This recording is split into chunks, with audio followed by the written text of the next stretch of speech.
La tonsure, c'est la première étape sur le chemin vers le sacerdoce.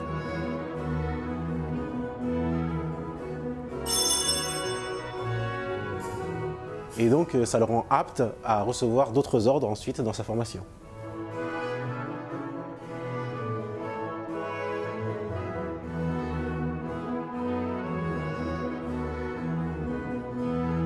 Alors, les ordres mineurs sont d'abord les ordres de portier et lecteur, puis d'exorciste et d'acolyte.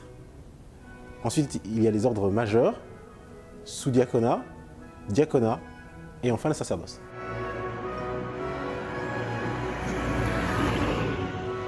La soutane signifie la séparation du monde, c'est-à-dire le clerc, c'est quelqu'un qui est mis à part pour le service de Dieu.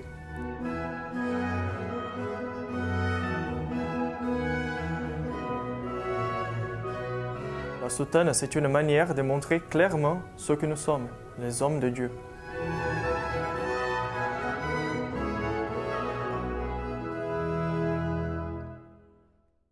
Entrant à présent dans l'église revêtue de la soutane, les futurs tonsurés s'agenouillent devant le prélat, un évêque ou le supérieur général de l'institut, qui va leur coller la tonsure de ses mains.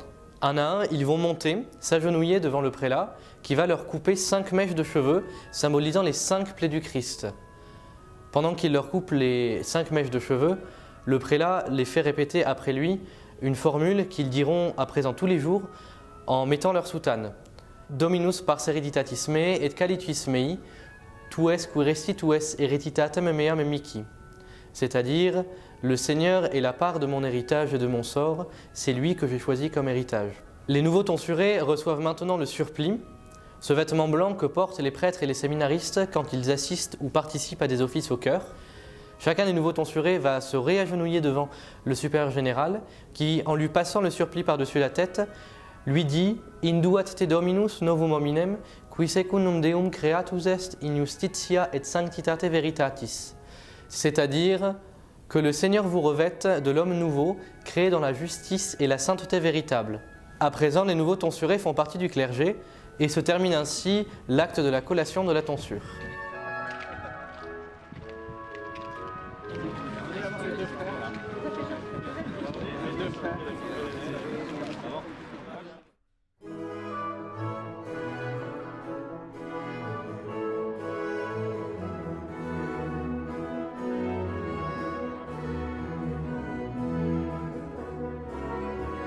On vous attend ce samedi, mais avant tout, on compte sur vos prières.